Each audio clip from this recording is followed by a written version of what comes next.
Alors, pour commencer avec la diffamation, le dénigrement et le harcèlement selon le DSA, est-ce que vous pouvez rappeler, Maître Philippot, en fait, comment aborde ce sujet, comment ce sujet est abordé dans le DSA? Le PSA ne révolutionne pas, en tout cas en ce qui concerne la modération des contenus, ne révolutionne pas ce qui existait auparavant. Le DSA s'intéresse à la modération des contenus illégaux. Les contenus illégaux sont très nombreux, malheureusement. Il y a parmi les contenus illégaux la diffamation, le dénigrement d'entreprise, le harcèlement, mais également tous les contenus porteurs de violences sexistes, d'atteinte à la dignité des mineurs notamment, d'atteinte aux droits fondamentaux, que peuvent être la liberté d'expression ou encore la dignité dont je viens de parler. Les atteintes aussi aux mineurs, qui sont également très répandues sur les réseaux sociaux. Les atteintes, la prise en compte également d'atteinte à la santé physique ou à la santé mentale des utilisateurs des réseaux sociaux. Une préoccupation assez importante du DSA. Donc le DSA contient des règles obligeant les réseaux sociaux, les moteurs de recherche, à modérer le contenu qui circule sur les plateformes. Le principe du DSA est identique au principe antérieur, qui est celui d'une responsabilité allégée des plateformes. Les plateformes que l'on appelle aussi les hébergeurs dans la loi, ou les intermédiaires de services, ou les fournisseurs de services intermédiaires, ou fournisseurs de services d'intermédiation.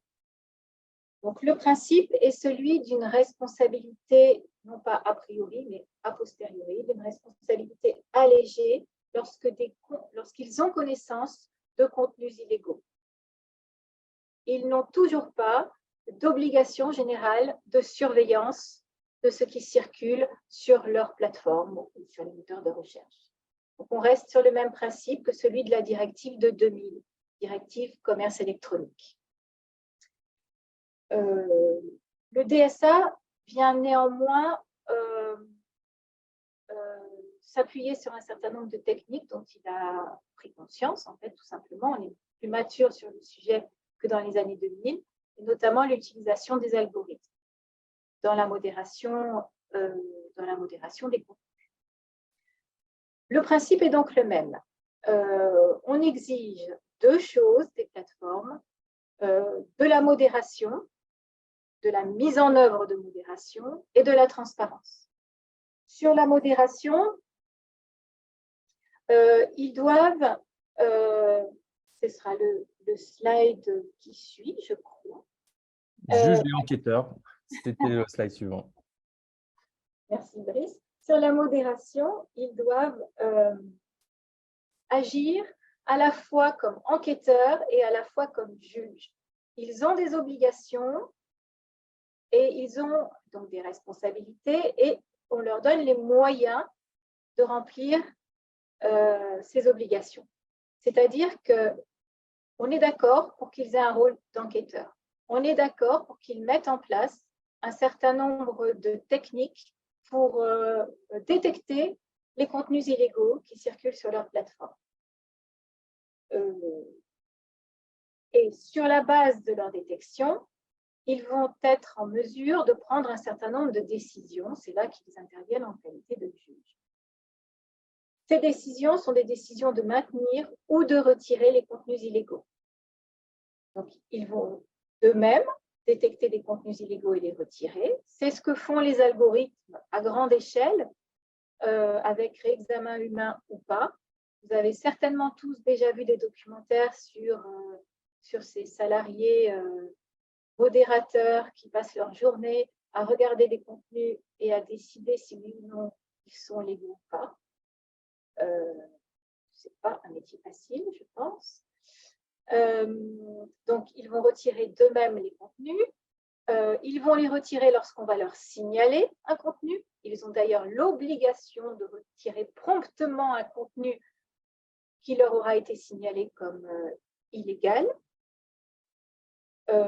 Et ils vont également devoir répondre aux injonctions des autorités administratives et légales de chaque État membre. Voilà.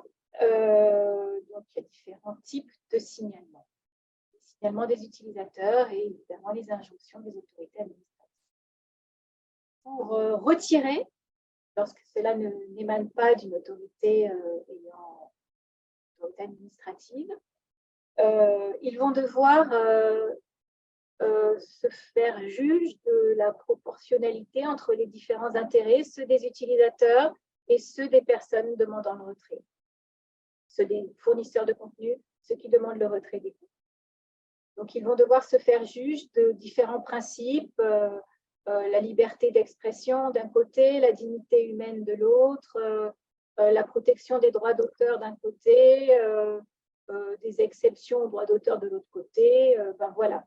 Mais ce n'est pas du tout un rôle facile, puisque c'est un rôle qui est normalement confié au juge. C'est loin d'être un rôle facile. Donc, on les encourage à traquer les contenus illégaux. C'est ce qu'on appelle la clause de bon samaritain. Mais néanmoins, le principe demeure celui d'une responsabilité allégée et a posteriori. Voilà pour l'obligation de modération. Merci.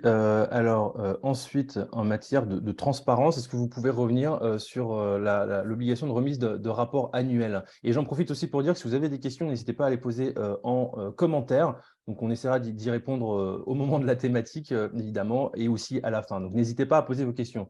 Donc, Maître Flippo, concernant cette obligation de remise de rapport annuel, qu'est-ce que vous pouvez nous dire? Alors, avant de vous parler de cette obligation de remise de rapport annuel, je voudrais parler de la notion de transparence. Lorsque les plateformes vont prendre des décisions, ces décisions vont être publiées. Pourquoi j'ai décidé de retirer? Pourquoi j'ai décidé de maintenir? Donc, ces prises de décision doivent être objectives, proportionnées et transparentes. C'est-à-dire qu'elles sont motivées, juridiquement motivées, et rendues publiques. Et en amont, elles vont devoir adopter des règles de modération qui doivent être portées à la connaissance des utilisateurs. C'est ce qu'on appelle les conditions générales qu'on va voir dans un deuxième point. Ces conditions générales sur la modération des contenus doivent être établies et portées à la connaissance des utilisateurs. Elles doivent ensuite publier un rapport annuel. Ce rapport annuel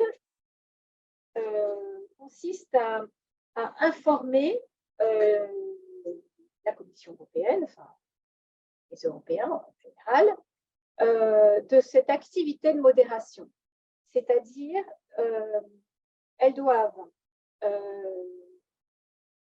dire le nombre d'injonctions qu'elles ont reçues, identifier les États membres dont émanaient ces injonctions, le type de contenu illicite qui leur a été signalé,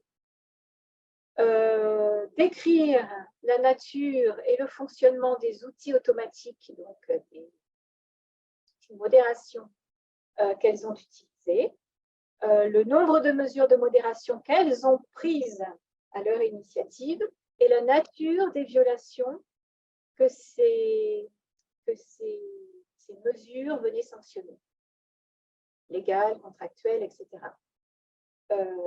En fait, on demande aux plateformes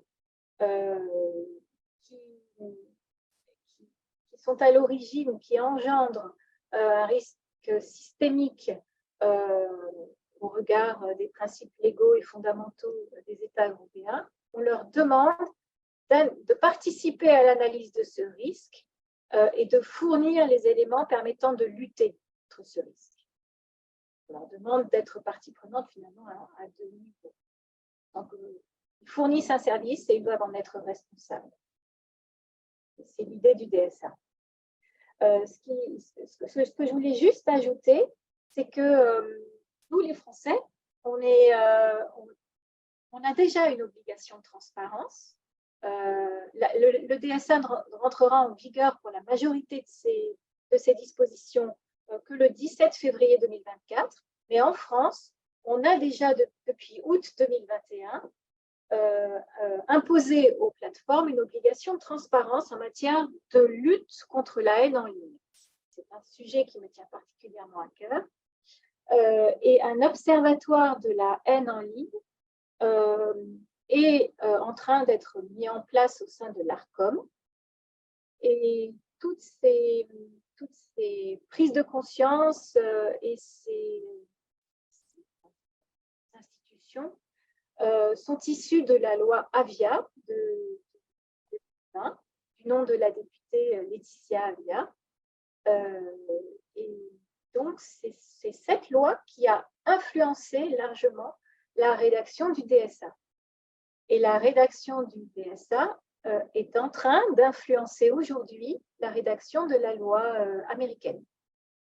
Donc, on observe toujours les Européens sur ces thématiques-là, parce qu'en matière de réglementation, on est rarement en retard. Voilà. Merci. Alors, ensuite, est-ce qu'on pourrait revenir sur les distinctions entre les petites et les grandes plateformes, en fait, qui ont différentes applications?